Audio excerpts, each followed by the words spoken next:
Meal மேக்கரில் ஒரு வடை தான் செய்ய போகிறோம். நான் இதை ஒரு 5 நிமிஷம் வேக வச்சு எடுத்துருக்கிறேன். இந்த தண்ணியெலாம் நல்லா புழிஞ்சிட்டு மிக்சியில் லேசாக ஒரு ஓட்டு ஓட்டி கொரப்பாக எடுத்துகிட்டு வந்துடலாம். இதை கொஞ்சம் அரைச்சி மிக்சியில் போட்டு அரைச்சி எடுத்தாச்சு. இது கூட கொஞ்சம் கடல மாவு, அரிசி மாவு, கொஞ்சம் மிளகாத்தூள், கொஞ்சம் மஞ்சத்தூள் இதில் சேர்த்துக்கலாம். வெங்காயம், மல்லித்தழை, கருவேப்பிலை, பூண்டு ஒரு 4 பல் பூண்டு நசுக்கி வச்சுருக்கேன், ஒரு பச்சை மிளகாய் இதையும் இதில் சேர்த்து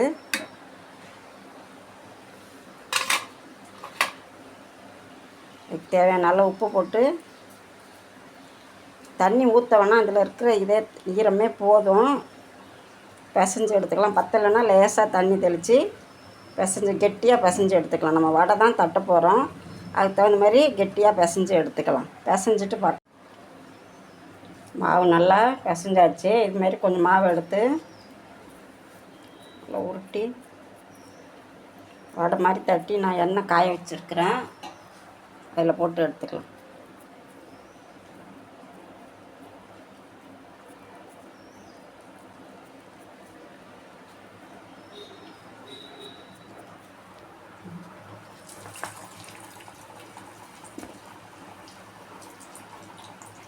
ஒரு பக்கம் வந்தோன்னே திருப்பி போட்டு எடுத்துக்கலாம்.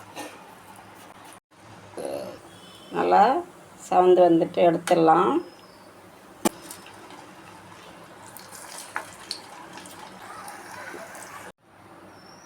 நான் ஒரு தோசைக்கல் தான் வச்சுருக்கேன். இதில் நம்ம கட்லெட் மாதிரியும் போட்டு எடுத்துக்கலாம். தோசைக்கல் நல்லா சூடாயிட்டு இது எண்ணெயை கம்மியாக செலவாகும். எண்ணெயில் போட்டு பொரிக்காமல்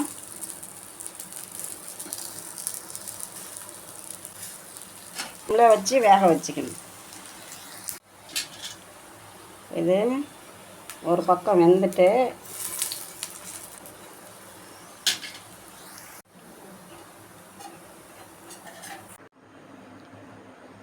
இந்த நாளும் எண்ணெயில் போட்டு பொரிச்சது. இது நல்லா கொஞ்சம் மொறுன்னு அந்த வடை டேஸ்ட்டு அப்படியே சூப்பராக இருக்குது. இதெல்லாம் கட்லெட்டாக நம்ம போட்டோமா, தோசைக்கல்லில் போட்டதுனால ரொம்பவும் அப்படியே சாஃப்டாக இருக்குது. ஒரு டொமேட்டோ சாஸோடு சேர்த்து சாப்பிடும்போது டேஸ்ட்டு ரொம்ப நல்லாயிருக்கு.